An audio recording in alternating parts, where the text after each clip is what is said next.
ஹே காய் போன சாப்டரோட முடிவுல நம்ம ஹீரோ வந்துட்டு அந்த லூட்டஸ்குள்ள இருந்து வெளியில வந்திருப்பான். அதுக்கப்புறம் என்னாச்சுங்கிறத இந்த சாப்டர்ல பார்க்கலாம். கதையுடைய ஆரம்பத்திலேயே ஜெசுகோ வந்துட்டு அந்த மான்ஸ்டரோட சண்டை போட்டுட்டு இருக்கான். உடனே அவன் மனசுக்குள்ள இது ரொம்பவே ஸ்ட்ராங்கா இருக்கு, என்னோட கியரை வச்சு இதோட அட்டாக்கை நான் பிளாக் பண்ணலனா கண்டிப்பா இந்த இடத்துல எனக்கு சங்க ஊதிடுவாங்க அப்படின்னு சொல்லிட்டு அதோட ஒவ்வொரு அட்டாக்கையும் பிளாக் பண்ணிட்டு இருக்கான். இதோட கதையை முடிச்சுட்டு முடிஞ்ச அளவுக்கு வேகமா மாஸ்டர் இருக்க இடத்துக்கு போனோம். இந்த சீன் அப்படியே கட் பண்ணி நம்ம இபேரியாவை தான் காட்டுறாங்க. அவன் ஈடனுடைய ரூம்குள்ள டிராகன் கியரை தான் தேடிட்டு இருக்கான். அது இங்கதான் இருக்கணும் அப்படின்னு சொல்லிட்டு பெட்டுக்கு அடியில பார்த்தா அவன் எதிர்பார்த்த மாதிரியே அது அந்த இடத்துல தான் இருக்கேன். உடனே அதை வியர் பண்ணிக்கிட்டேன். டென்மா, நீ உன்னுடைய எனிமியை மட்டும் ஃபோக்கஸ் பண்ண. இந்த வாட்டி நான் உன்னை ஸ்லோ டவுனும் பண்ண மாட்டேன், உனக்கு பாரமாவும் இருக்க மாட்டேன். இந்த டிராகன் கியரை நான் மட்டும் 15 மினிட்ஸ்க்கு மேல போட்டுட்டு இருந்தேனா டேட் சொன்ன மாதிரியே அதுக்கான சைடு எஃபெக்ட்ஸை நான் ஃபேஸ் பண்ணி தான் ஆகணும். ஆனா இதை விட்டா எனக்கு வேற வழியும் இல்லை அப்படின்னு சொல்லிட்டு அந்த இடத்துல இருந்து வேகமா கிளம்புறான். இதே நேரத்துல எய்டன் இருக்க இடத்த காட்டுறாங்க.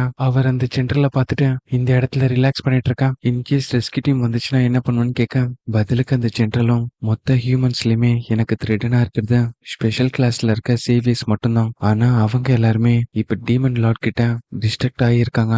இதை கேட்ட எய்டனும் டீமன் லார்டும் அவனுடைய ட்ரூப்ஸையும் அனுப்பியிருக்கானா அவங்களுடைய மோட்டிவ் நான் மட்டும் கிடையாது, அது என்னன்னு நான் கண்டுபிடிச்சாகணும்னு சொல்லிட்டு என்னை கேப்சர் பண்றதுக்கு இந்த அளவுக்கு எக்ஸ்ட்ரீமா போவீங்கன்னு எதிர்பார்க்கலாம். அப்படிங்கிறப்போ அந்த ஜென்ரலும் ரொம்ப யோசிக்காத, உனக்காக மட்டும் இதை நாங்க பண்ணல, எங்க எல்லாருக்குமே செப்பரேட்டான கோல் இருக்கு. உடனே எய்டனும் மனசுக்குள்ள அப்ப நான் நினைச்சது கரெக்ட் தான், சரி இன்னும் கொஞ்சம் விஷயத்த கேதர் பண்ணலாம்னு நினைக்கும் போது உடனே அந்த கார்டியன் எங்கேயோ பார்த்துட்டு தொந்தரவு பண்றதுக்கே வரானுங்க. அப்படிங்கிறப்போ உடனே எய்டனும் திரும்பி பார்த்துட்டு வர்றது ஜோஷிகாவா இல்லைன்னா டென்மாவா, யாரா இருந்தாலும் இவனை தனியா டிஃபீட் பண்றது கஷ்டம். ஆக்சுவலா அந்த இடத்துக்கு வந்தது நம்ம இபேரியா தான். என்னுடைய டேடை விடுன்னு சொல்லிட்டு ஒரு பஞ்சை லான்ச் பண்ண இதை பார்த்து அந்த ஜென்ரலும் முதல்ல ஷிக்கிகாமி இப்ப இந்த ஹியூமன் அந்த 2 பேரும் என்னதான் பண்ணிட்டு இருக்கானுங்க.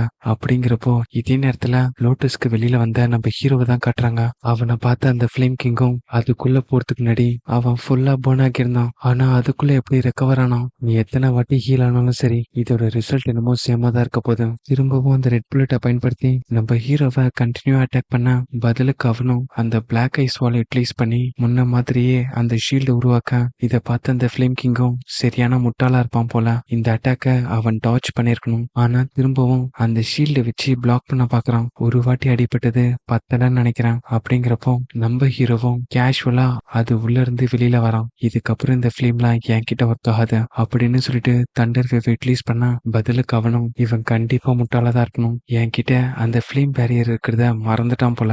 ஆனா அவன் எதிர்பாராத விதமா அந்த பேரியரை கையாலேயே பிச்சு எறிஞ்சிட்டேன். இப்போ உன் கதை முடிய போகுதுன்னு சொல்ல இதை பார்த்த அவனும் எனக்கு வேற வழியே இல்ல, நான் மட்டும் இவன் கிட்ட மாட்டிட்டேனா என் கதை இங்கேயே முடிஞ்சிடும்னு சொல்லிட்டு அந்த இடத்துல இருந்து ஓட ஆரம்பிக்கிறான். உடனே ஹெல்ப்புக்காக பக்கத்துல இருந்து அந்த ஒயிட் ஆர்க்க கூப்பிடுறான். ஆனா இவங்க வேற இடத்துல இருக்கிறதுனால அந்த ஒயிட் ஆர்க் இந்த இடத்துக்கு வரல. உடனே அந்த ஃபிலிம் கிங் வந்துட்டு என்னுடைய முடிவு ஒரு ஹியூமன் கைலியா, அதுவும் லெவல் 0ல இருக்கவன் அப்படின்னு சொல்லிட்டு அவனோட ஃபேஸ பார்த்தா இதே நேரத்துல நம்ம ஹீரோடைய சிஸ்டம்லயும் அடுத்த அட்டாக் வந்துட்டு கிரிட்டிக்கல் ஹிட் 100% காட்டுது. இதே நேரத்துல அந்த ஃபிலிம் கிங் நம்ம ஹீரோவுக்கு பின்னாடி வர அந்த ஆறாவை சென்ஸ் பண்ணிட்டேன். இவன் ஒரு டீமன்னு சொல்ல இங்கே இந்த சாப்டர் முடியுது. அடுத்த சாப்டரோட ஆரம்பத்திலேயே நம்ம ஹீரோவுடைய கண்ணை பார்த்தாலே உங்களுக்கு தெரிஞ்சிருக்கும் அது ஒரு டீமன் மாதிரி இருந்திருக்கும். அடுத்த நிமிஷமே நம்ம ஹீரோ வந்துட்டு ஒரே அட்டாக்ல அந்த ஃபிளேம் கிங்கை கில் பண்ணிருப்பான். எப்போ இந்த கிரிட்டிக்கல் ஹிட் யூட்டிலைஸ் பண்ணி அந்த டீமன்ஸை கில் பண்றானோ அப்பெல்லாம் ஃப்ளோ ஸ்டேட்டுக்கு போயிடுறான். இதே நேரத்துல அந்த டீமன் கிட்ட இருந்து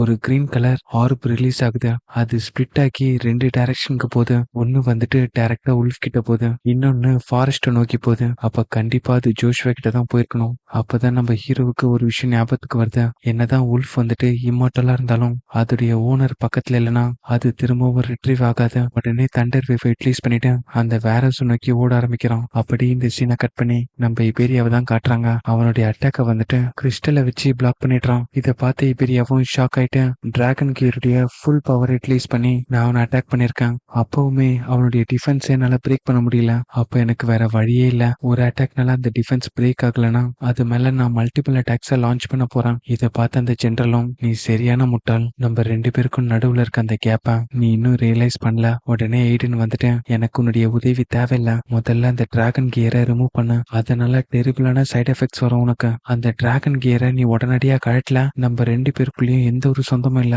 பதிலுக்கு இபேரியாவும் நீங்க என் மேல கோவப்பட்டாலும் பரவாயில்ல, உங்களை காப்பாற்ற வேண்டியது என்னுடைய கடமை அப்படின்னு சொல்ல இன்கேஸ் இந்த இடத்துல டென்மா இருந்தா இதே டெசிஷனை தான் அவனும் எடுத்திருப்பான். இதை பார்த்த எய்டனும் நிறுத்துன்னு கத்த அந்த ஜெனரல் வந்துட்டு அவருடைய வாயை ஃப்ரீஸ் பண்ணிடுறான். அப்ப இதுதான் ஃபேமிலி லவ்வா? இந்த ஹியூமன் கிரியேச்சர்ஸ் சேர்ந்தவங்க ரொம்ப டிஸ்கஸ்டிங்கான எமோஷன்ஸை வச்சிருக்காங்க. உன்கிட்ட ப்ளே பண்ற அளவுக்கு எனக்கு டைம் இல்லைன்னு சொல்லிட்டு நம்ம இபேரியாவை ஃப்ரீஸ் பண்ணிடுறான். உன்னோட பிளேஸ் என்னன்னு தெரிஞ்சுக்கோ அப்படின்னு சொல்லிட்டு அங்க இருந்து கிளம்பிட்டான். இதே நேரத்துல அந்த டிராகன் கியரை வியர் பண்ணி 3 மினிட்ஸ் கம்ப்ளீட் ஆயிடுது. அப்படியே இந்த சீனை கட் பண்ணி அந்த கிரீன் ஆர்பை தான் காட்டுறாங்க. டைரக்டா அது ஃப்ரீஸ் ஆகியிருந்த உல்ஃப் மேல பட லெவல் 19ல இருந்தது லெவல் 20 ரீச் பண்ணுது. அடுத்த நிமிஷமே அது அந்த கிறிஸ்டலை உடைச்சிட்டு வெளியில வர உடனே உள்ள வந்த நம்ம ஹீரோவும் இது திரும்பவும் லெவல் போயிருக்க. நான் எதிர்பார்த்த மாதிரியே இதுதான் அந்த கிரீன் ஆர்பை அப்சர்வ் பண்ணிருக்கேன். உடனே உல்ஃபை பார்த்துட்டு எய்டனும் அந்த டிசாஸ்டர் பீஸ்டும் எங்கன்னு கேட்க பதிலுக்கு அதுவும் ஒரு டைரக்ஷனை பாக்குது. அந்த இடத்துல போர்ட்டல் மாதிரி ஒரு விஷயம் இருக்கு. இதை நோட்டீஸ் பண்ண நம்ம ஹீரோவும் நான் ஜோஷுக்கோ வர வரைக்கும் வெயிட் பண்ண முடியாதுன்னு சொல்லிட்டு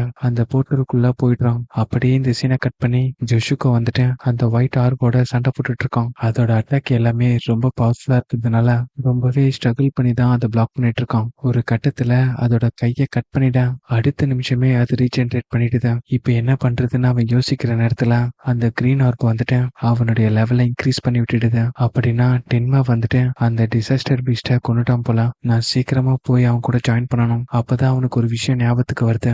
அதோட கழுத்தையும் தலையும் நான் குறி வைக்கும் போது அது கையை வச்சு பிளாக் பண்ணுது. எனக்கு தெரிஞ்சு அதுதான் வீக் பாயிண்டா இருக்கணும் அப்படின்னு சொல்லிட்டு அதை அட்டாக் பண்ண போக அது கையை வச்சு பிளாக் பண்ணும்போது 2 கையுமே துண்டா வெட்டிடுறான். அது ரீஜென்ரேட் ஆகிறதுக்கு 1 செகண்ட்ஸ் ஆச்சு எடுத்துக்கும். ஸோ அதுதான் எனக்கு கிடைச்ச ஓப்பனிங். கொஞ்சம் கூட டைம் வேஸ்ட் பண்ணாம அடுத்த அட்டாக்க அதோட கழுத்துலயே இறக்குறான். அதை டிஃபீட் பண்ணதுக்கு அப்புறம் நான் இந்த அளவுக்கு எந்த ஒரு டிசாஸ்டர் பீஸ்ட் கிட்டையும் ஸ்ட்ரகிள் ஆனதே கிடையாது.